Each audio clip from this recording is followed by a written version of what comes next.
వ్యాఖ్యలు ఏవైతే ఉన్నాయో ఇప్పుడు అవి రాష్ట్ర వ్యాప్తంగా సంచలనం సృష్టిస్తున్నాయి. అవి నిజాల, వాస్తవాల, అబద్ధాల, ఆయనకి సీటు రాకపోవడం వల్ల ఆ తరహా విమర్శలు, ఆరోపణలు చేస్తున్నారా అనేది ఖచ్చితంగా ప్రజలందరూ ఆలోచిస్తారు. అలాగే ఆ పార్టీ నాయకులు కూడా అందులో వాస్తవాల్ని, అవాస్తవాల్ని ఏంటనేది పరిశీలించుకోవాల్సిన అవసరం ఖచ్చితంగా ఉంటుంది.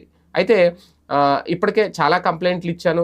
చాలా సార్లు ఆ పార్టీలో జరుగుతున్న అరాచకాల మీద, చాలామంది నాయకుల మీద నేను పవన్ కళ్యాణ్ గారికి రిపోర్ట్ చేశాను. కానీ పట్టించుకోలేదు అంటూ ఆయన చేస్తున్న వ్యాఖ్యలు. ఓకే, పార్టీ నుంచి బయటకొచ్చేసారు కాబట్టి ఆయన పార్టీలో ఉన్న జరిగిన అక్రమాలో లేదంటే ఆయన దృష్టిలో జరిగిన అరాచకాలు అవన్నీ బయట పెట్టాలని రూల్ ఏం లేదు. కాకపోతే ఆయన పెట్టాలనుకుంటున్నారు, ఆయన చెప్పాలనుకుంటున్నారు. ఎందుకంటే ఆయన వైసీపీలో చేరబోతున్న నేపథ్యంలో ఆ పార్టీని బ్లేమ్ చేయాలి ఏదో రకంగా.